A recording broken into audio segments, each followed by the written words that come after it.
ನಗರದ ಪತ್ರಿಕಾ ಭವನದಲ್ಲಿ ಕರೆದ ಪತ್ರಿಕಾಗೋಷ್ಠಿಯನ್ನು ಉದ್ದೇಶಿಸಿ ಮಾತನಾಡಿ, ಜವಳಗೇರದ ಸಿದ್ದಲಿಂಗಮ್ಮ ಗಂಡ ವೆಂಕಟರಾವ್ ಪ್ರಕರಣದಲ್ಲಿ ಸಿಂಧನೂರು ನ್ಯಾಯಾಧಿಕರಣವು ದಿನಾಂಕ 5/11/1981 ತೀರ್ಪು ನೀಡಿ 1064 ಎಕರೆ ಭೂಮಿಯನ್ನು ಹೆಚ್ಚುವರಿ ಎಂದು ಘೋಷಿಸಿ ಭೂಮಿಯನ್ನು ಭೂರಹಿತರಿಗೆ ಹಂಚಲು ತೀರ್ಪು ಪ್ರಕಟಿಸಿದೆ ಎಂದು ವಿವರಿಸಿದರು. ಆದರೆ ಭೂ ನ್ಯಾಯಾಧಿಕರಣ ತೀರ್ಪಿನ ವಿರುದ್ಧ ಸಿದ್ದಲಿಂಗಮ್ಮನ ನಕಲಿ ವಾರಸುದಾರರು ಉಚ್ಚ ನ್ಯಾಯಾಲಯದ ಮೆಟ್ಟಲೇರಿದರು.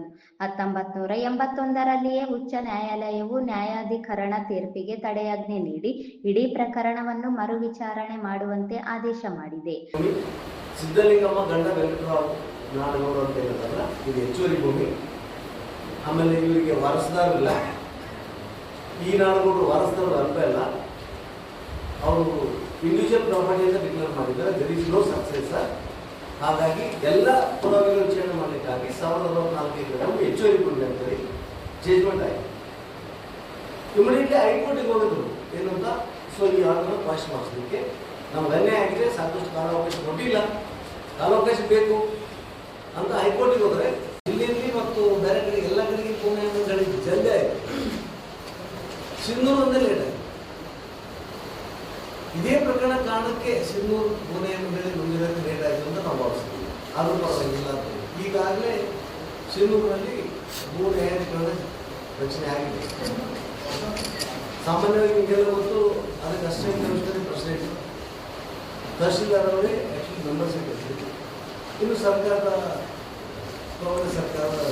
ವಕೀಲರು ಅವರ ನೇಮ ಕೂಡ ಸದಸ್ಯರು ಇರ್ತಾರೆ. ಈ ಪ್ರಕರಣದ ಬಗ್ಗೆ ಹೇಳೋದಿಷ್ಟೇ, ಇದು ಒಂದು ವಿಚಿತ್ರವಾದ ಪ್ರಕರಣ.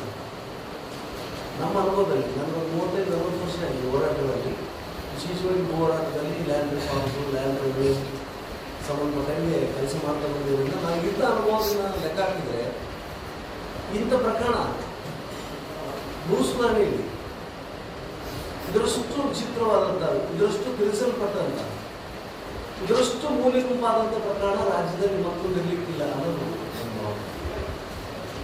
ಯಾಕಂದ್ರೆ ಭೂಮಿ ಪ್ರಮಾಣ 1064 ಎಕರೆ. ಇದು A class land. A class ಅಂದ್ರೆ ಜವಳಿಗೆರ, ಶಿವ ಜವಳಿಗೆರ, ಸುಲ್ತಾನ್ಪುರ್, ದಿಬ್ಬನಖೇಡ, ಕೊಂಗನಾಯಕನಹಳ್ಳಿ, ಇದು ಅಲ್ಲಿ ಸುತ್ತಮುತ್ತಲ ಗ್ರಾಮಗಳು. ಜವಳಿಗೆರೆ ಸುತ್ತಮುತ್ತಲ ವ್ಯಾಪ್ತಿಯಲ್ಲಿ ಬರ್ತಕ್ಕಂಥ ಎ ಕ್ಲಾಸ್ ಲ್ಯಾಂಡ್, ನೀರಾವರಿ ಭೂಮಿ, ನೆಲಗದ್ದೆ ಭೂಮಿ ಲ್ಯಾಂಡ್ 1000. ಆದರೆ ಯಾವ ನ್ಯಾಯಾಧಿಕರಣವು 1064 ಎಕರೆ ಜಮೀನನ್ನು ಹೆಚ್ಚುವರಿ ಎಂದು ಘೋಷಿಸಿತ್ತೋ ಅದೇ ನ್ಯಾಯಾಧಿಕರಣವು ಮರು ವಿಚಾರಣೆ ಮಾಡಿದರೆ ಮತ್ತದೇ ತೀರ್ಪು ಸಿಗಲಿದೆ ಎಂದು ಮನಗಂಡ ನೆಲಗಳ್ಳ ನಾಡಗೌಡರು ನ್ಯಾಯಾಧಿಕರಣದ ಮೇಲೆ ಪ್ರಭಾವ ಬೀರಿದ್ದಾರೆ.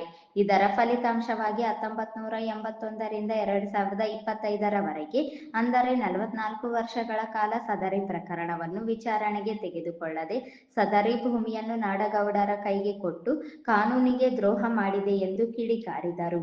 ಹಾಗಾಗಿ ಏಪ್ರಿಲ್ ಮೊದಲ ವಾರದಲ್ಲಿ ಮುಖ್ಯಮಂತ್ರಿಯವರಿಗೆ ನಮ್ಮ ನಿಯೋಗ ಭೇಟಿ ಮಾಡಿ ಈ ಪ್ರಕರಣದ ಕುರಿತು ತ್ವರಿತ ಕ್ರಮಕ್ಕೆ ಆಗ್ರಹಿಸಲಾಗುತ್ತದೆ ಎಂದು ತಿಳಿಸಿದರು. ಜವಳಿಗೆರೆ ಸುತ್ತಮುತ್ತಲ ವ್ಯಾಪ್ತಿಯಲ್ಲಿ ಬರ್ತಕ್ಕಂಥ ಎ ಕ್ಲಾಸ್ ಲ್ಯಾಂಡ್, ನೀರಾವರಿ ಭೂಮಿ, ನೆಲಗದ್ದೆ ಭೂಮಿ ಲ್ಯಾಂಡ್ 1000. ಸರ್ಕಾರ ಹೇಳಿದ್ದೇನೆಂದ್ರೆ ಇದು ಎಲ್ಲಿ ತನಕ ಹೋಗಿತ್ತಂದ್ರೆ ಜಿಲ್ಲಾ ಉಸ್ತುವಾರಿ ಸಚಿವರಿಗೆ, ಶಾಸಕರಾದ ಮನೆ ಒಬ್ಬರು ನೋಡಿದ್ರು ಇದ್ರ ಬಗ್ಗೆ ಬಹಳಷ್ಟು ಮಾತಾಡಿದ್ರು. ಅಷ್ಟೇ ಇಲ್ಲ, ಸಿಂಧನೂರಿಗೆ ಮುಖ್ಯಮಂತ್ರಿಗಳು ಬಂದಾಗ ರೈತ ಸಂಘದವರು ಹೋರಾಟ ಮಾಡೋದನ್ನು ಹೋಗಿ ಮುಖ್ಯಮಂತ್ರಿಗಳು ಕಂಡು ಸರ್ ಗಂಭೀರ ಪ್ರಕರಣ ಇದೆ, ಇದ್ರ ಮೇಲೆ ಒಂದು ವಿಶೇಷ ತನಿಖೆಯನ್ನು ಮಾಡಿಸಿದ್ದಾರೆ. ಅವರದೇ ಉತ್ತರ ಹೇಳಿದರು, ಇಂಥ ಪ್ರಕರಣದಲ್ಲಿ ಭೂ ನ್ಯಾಯಮಂಡಳಿ ಹೊರತುಪಡಿಸಿದರೆ ಯಾರಿಗೆ ಅಧಿಕಾರ ಇಲ್ಲ, ಇನ್ನು ಸ್ವಲ್ಪ ದಿನದಲ್ಲಿ ಭೂ ನ್ಯಾಯಮಂಡಳಿಗೆ ಮಂಜೂರಾತಿ ಕೊಡ್ತೀವಿ, ಇದನ್ನು ಎಂಕ್ವೈರಿ ಮಾಡ್ತೀವಿ. ಈಗ ಏನಾಗಿತ್ತಂದರೆ 6 ತಿಂಗಳಾಯಿತು ಭೂ ನ್ಯಾಯಮಂಡಳಿ ರಚನೆ ಆಗಿದೆ. ಭೂ ನ್ಯಾಯಮಂಡಳಿ ರಚನೆ ಆಗ್ತಿದ್ದಂಗೆ ನಾವು ಭೂ ನ್ಯಾಯಮಂಡಳಿ ಅಧ್ಯಕ್ಷರಿಗೆ ಕಂಡು, ಸೆಕ್ರೆಟರಿಗೆ ಕಂಡು ಮಾತಾಡಿ ಲೆಟರ್ ಕೊಡ್ತೀವಿ, ಇದರ ಪ್ರಕರಣ ಕೈಗೆತ್ತಾರೆ. ಈಗ ಆ್ಯಕ್ಚುಲಿ 6 ತಿಂಗಳಲ್ಲಿ 4 ಬೈಠಕ್ ಆಗಿದೆ ಭೂ ನ್ಯಾಯಮಂಡಳಿ. ನಿಮಗೆಲ್ಲ ಗೊತ್ತು, ಆ್ಯಕ್ಚುಲಿ ಲ್ಯಾಂಡ್ ಟ್ರಿಬ್ಯುನಲ್ ಒಂದು ಅಟಾನಮಸ್ ಜುಡಿಷಿಯರಿ ಸಿಸ್ಟಮ್ ರೆವಿನ್ಯೂದಲ್ಲಿ. ಗ್ರೀನ್ ಟ್ರಿಬ್ಯುನಲ್ ಅದು, ಲೇಬರ್ ಟ್ರಿಬ್ಯುನಲ್ ಅದು, ಇದೊಂದು ಟ್ರಿಬ್ಯುನಲ್. ಮತ್ತಿದು ಕಡಿಮೆ ಕೆಲಸ ಮಾಡುವಂಥದ್ದಲ್ಲ. ಇಡೀ ರಾಜ್ಯದಲ್ಲಿ ಎಲ್ಲೆಲ್ಲಿ ಹೆಚ್ಚುವರಿ ಭೂ ಪ್ರಕರಣಗಳಿವೆ ಅಲ್ಲೆಲ್ಲ ಕಡೆ ಕಡ್ಡಾಯವಾಗಿ ಶಿಫ್ಟಿಂಗ್ ಮಾಡುವಂಥ ಜುಡಿಷಿಯರಿ ಸಿಸ್ಟಮ್ ಇದೆ. 6 ತಿಂಗಳಲ್ಲಿ 4 ಸಲ ಕೊಟ್ಟಿದ್ದೀವಿ. ಇಡೀ ಸರ್ಕಾರ ಇದ್ದು 3 MLA ಬಂದ ಮೇಲೆ ನೋಡೋಣ, ಮುಖ್ಯಮಂತ್ರಿಗಳು ಹೇಳಿದ್ರು. ಈ 6 ತಿಂಗಳಲ್ಲಿ 4 ಸಿಟ್ಟಿಂಗ್ ಆದರೂ ಕೂಡ ಈ ಪ್ರಕರಣವನ್ನು ವಿಚಾರಣೆಗೆ ತಗೊಂಡಿದೆ.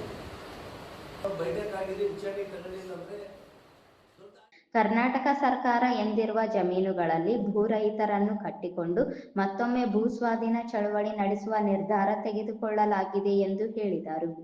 ಈ ಸಂದರ್ಭದಲ್ಲಿ ಎಂ ಗಂಗಾಧರ್, ಜಿ ಅಮರೇಶ್, ಸಂತೋಷ್ ಹಿರೇದಿನ್ನಿ, ಆದೇಶ್ ನಗನೂರು ಇದ್ದರು.